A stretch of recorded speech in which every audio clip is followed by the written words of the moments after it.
I've learned a strategy actually on these unedited videos for this project I have on documenting just stuff. I think what I'm going to do here, and it was a good suggestion from AI, it actually makes sense, and I believe that a lot of people have naturally come to the conclusion of this structure, and the structure is where I'm at. So first thing is where I'm at, what the tension is, what I'm doing about it, and a takeaway. Let's see if I can practice those four in this video. So where am I at? I'm in the car, on my way to work. And for like a long time, going to work to me was dressing up, like in the blazer that I have right now, my suit. In the previous video, I talked about being in government service for a long time, 16 years of doing that. Martial arts at the time was a hobby, a recreation, a way to grow myself, be better. And initially, after the Navy, and this was like back in 1999, 2000, where I wanted to get healthy because when I was a teenager, I actually got beat up really bad. And I was in the hospital for 2 weeks with a collapsed lung. So martial arts to me, the spark was self-defense and then getting healthy because, lungs. So back to the thing, like where I'm wearing the suit. When you put a suit on, it makes you feel like you're a professional, right? You take a look at yourself in the mirror and you go, wow, looking sharp. Getting into the professional world for the first time, you have to wear the clothes to begin feeling like that. And you have, that imposter syndrome because you're not there yet, but you have to at least look the part first. You gotta speak clearly, be professional. And if you've never done that before, it feels awkward when you already look sharp, but the character is developing. Perfectly normal. And as you can see here, my shirt underneath, this nice bright green shirt that is an Auto shirt for Brazilian Jiu-Jitsu. I love Brazilian Jiu-Jitsu, and in the beginning I really didn't like it. I was a Muay Thai boxer first.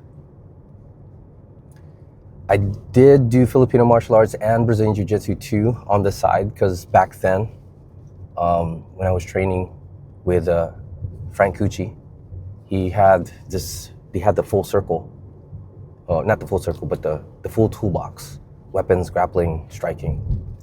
And I leaned more towards Muay Thai, but I still did the other ones because, it made sense to have a full toolbox. And back then, in the late 90s, there wasn't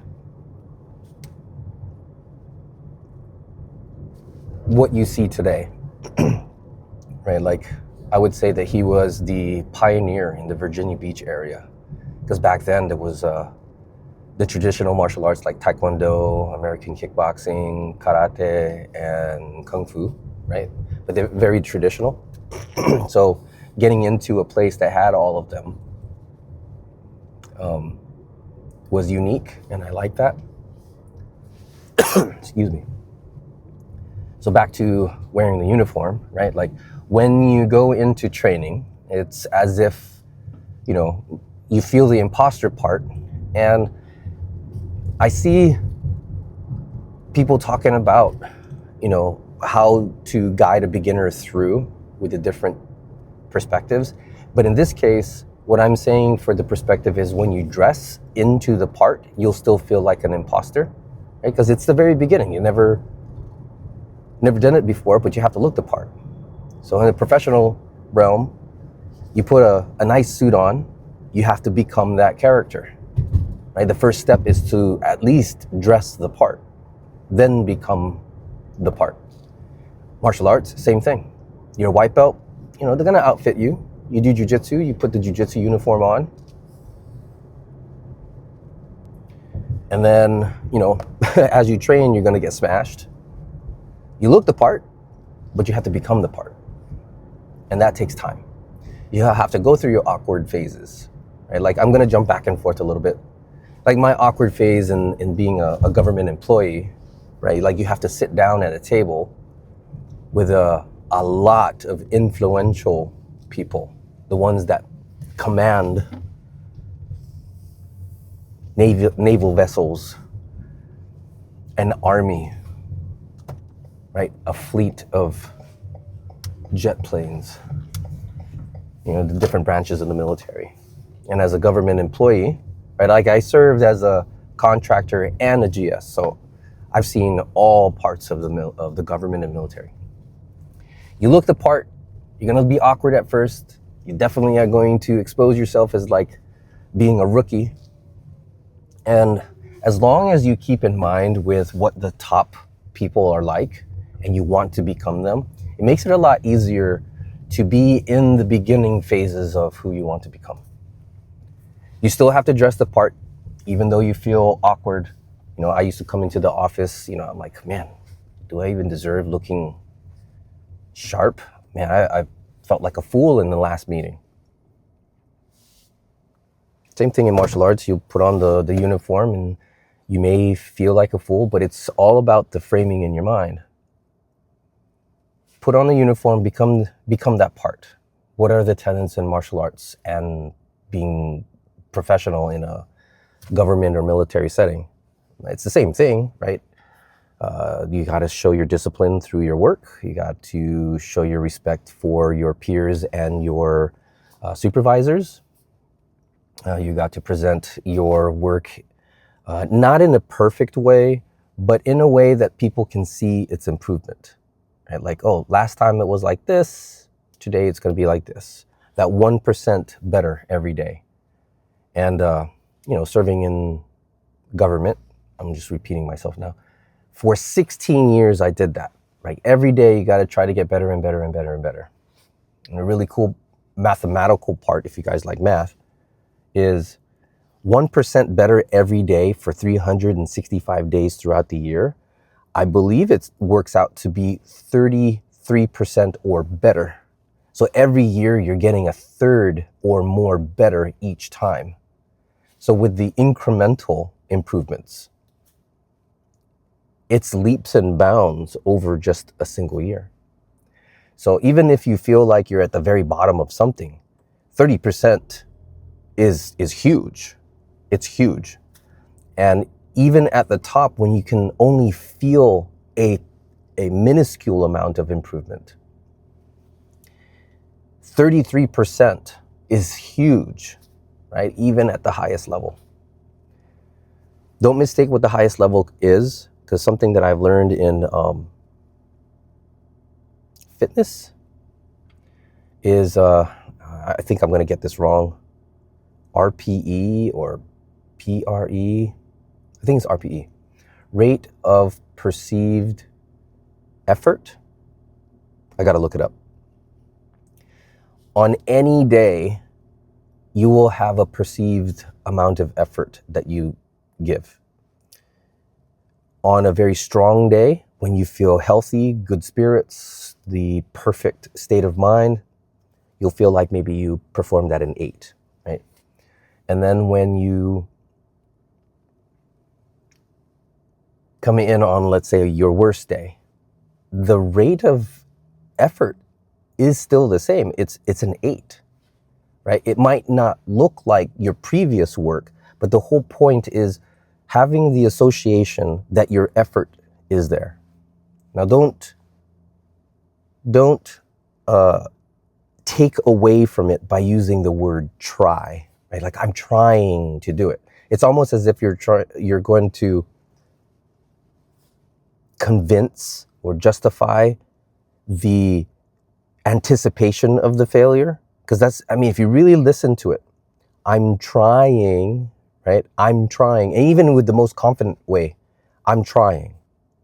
There's a subtle context, subcontext of allowing some degree of failure. Got to turn your mind around on that.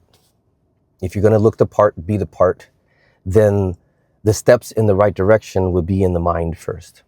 So instead of saying trying, use the words, I'm working on getting better. Today was pretty challenging, and the next time I'm going to do these things.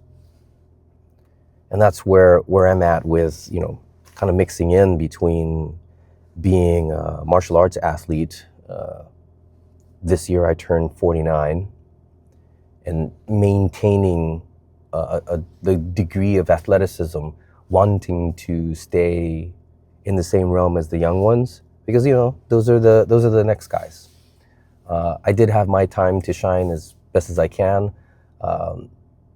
Who knows? I've seen a lot of people change the age of peaking. Right? Like, I don't believe I peaked yet, although I'm racing against time now. Right? Like, the experience as an Masters 4 athlete is definitely changing the way I approach my upkeep and improvement.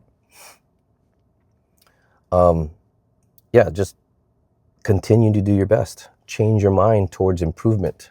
Don't stay stuck using words like trying. Progress, change the vocabulary, change the language. And it doesn't have to be huge. 1% change. If you hear yourself say, I'm trying, okay, that's okay. Do a self-correction right away. And that would be a good language game for your mind. Program yourself. Catch yourself saying, I'm trying, and then instantaneously correct. I'm trying today. Well, I am working on it. It's not as good as I'd like to be, but I am working on it. I'm going in that direction, and I have my seniors to look up to, and I want to move in that direction. Right? Like I first, I'm jumping around a little bit more. I first in jiu-jitsu only did self-defense stuff, and I did that for a long time, just self-defense. Very different to sport jiu-jitsu. And it took me 5 years to change myself from a self-defense point of view. Well, I still have that point of view. It took me 5 years to change my practice from a self-defense to getting into sport. Now, I'm not getting rid of self-defense. It is definitely a huge part of my identity and how I carry myself. But I love the sport part too. And I want to have some achievements there. And I want to build myself in such a way that, and it's not for the whole world to see me. This is for me. I want to be at the highest level that I can be. And I have people to look up to. So you want to put yourself in the environment that gets you to put on whatever uniform that it is, whether it's a suit, or maybe it's a uniform in jiu-jitsu, maybe just putting some gloves on in Muay Thai. Put it on. Start getting to work. Get through the awkward phase, 1% every day. And it doesn't even really have to take a year. Right? Like in 3 months, a beginner it's exponential. And in the next 3 months after that, man, I've seen beginners go from 0 to 3 months and have this huge thing, and they're still feeling awkward along the way. And that's what coaches are there for, to help guide you. And then another 3 months after that, you see this next level up. And you got to go through the entire cycle. You don't want your change to be, if you were going to get a black belt, it would be a boring story to say, I showed up every day, I did my work, and I got my black belt. Very bland, very, it's simple. We want it to be like that. But what is the story? What is your hero's journey? And the hero's journey should be more, I showed up, I felt really awkward. These people helped me get over some things in my mind, helped me become a better performer, unlocked certain things that I didn't even know I had inside of me. I had my plateaus, I had my downs, and they were always there to pick me up, continue to challenge me, not not baby certain things along the way. And I continually showed up. I put on my uniform. I put on my suit, whatever that suit might be. And then next thing you know, confidence was then earned. Right? Like, you can't have confidence without the practice. It's impossible. You'd be just working off of conceptual ideas, not the empirical, not without any proof. You got to have the evidence. So even at this stage of my life, with whatever experience that I have, there's always more. There's always more. And I've only been able to reach a degree, and I really do want to achieve the level of potential that I know that I have inside of me, and that involves fighting every day against, laziness,